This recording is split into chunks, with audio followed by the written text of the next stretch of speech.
अब चालू सिंचाई करना, फसल को उचित अनुपात में जल देना सिंचाई करना कहलाता है।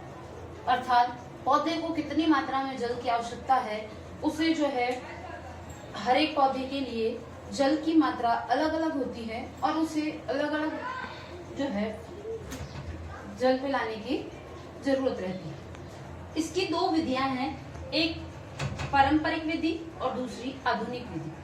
पारंपरिक विधि जो होती है, जो पुराने जमाने के लोग जिस विधि का उपयोग करते थे, वो विधि पारंपरिक विधि कहलाती है। जैसे रहट, मोट, भैकुली आदि, ये सारी क्या कहलाती है? पारंपरिक विधियां। दूसरी आती है आधुनिक विधि। ये सिंचाई की वर्तमान विधि है।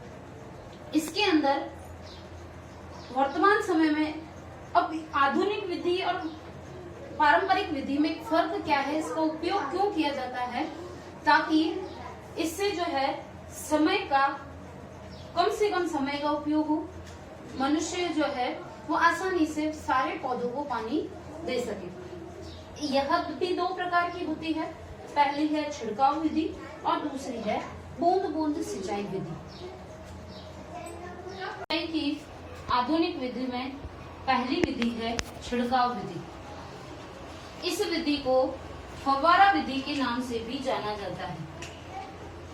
फव्वारा आपने देखा होगा कि फव्वारे से जो है पानी छिड़काव किया जाता है, इसलिए इस विधि को छिड़काव विधि भी कहते हैं। इस विधि के अंदर कि एक लंबा पाइप लेते हैं और उसको जो है उसके ऊपर लंबवत जो है पाइप लगा दिए जाते हैं और उसके ऊपर की तरफ फव्वारे लगा देते हैं। अब इसमें जो नीचे वाला जो पाइप, मेन पाइप जो होता है, वो खेत में एक जगह से दूसरी जगह तक हम उसको सरका सकते हैं, जिससे और ये फव्वारे आपस में ऐसे घूमते रहते हैं, जिसके कारण उसके चारों तरफ का जो क्षेत्र होता है वो उससे सिंचित हो जाता है। ये विधि जो होती है वो असमतल खेत जो होता है उसके लिए काम अधिकांशतया असमतल भूमि जो होती है उसके लिए काम आती है।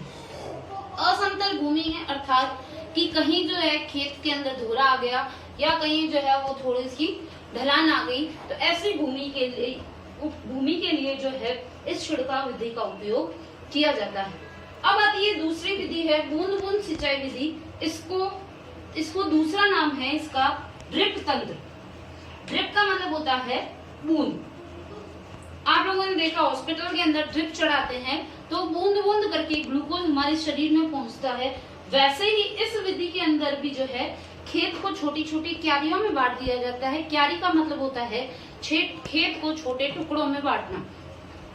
अब उसके अंदर प्रत्येक क्यारी तक जो है पाइपलाइन बिछा दी जाती है। जैसे हॉस्पिटल के अंदर अपने जो है बोतल चढ़ाते हैं तो उसके अंदर उसकी नली के द्वारा हमारे शरीर में प्रवेश करती है, उसी प्रकार से खेत के अंदर भी जो है इसकी पाइपलाइन बिछाई जाती है और ये पाइपलाइन जो है वो जमीन के नीचे होती है, जिससे क्या होता है कि पानी, पौधे को जितने पानी की आवश्यकता होती है वो उतना पानी लेता है और जो है धीरे धीरे उसमें से पानी उन नोजल में से रिसता रहता है।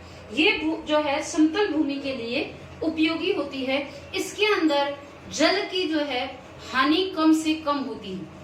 फव्वारा विधि से बूंद बूंद सिंचाई विधि जो है वो अत्यधिक उपयोगी है।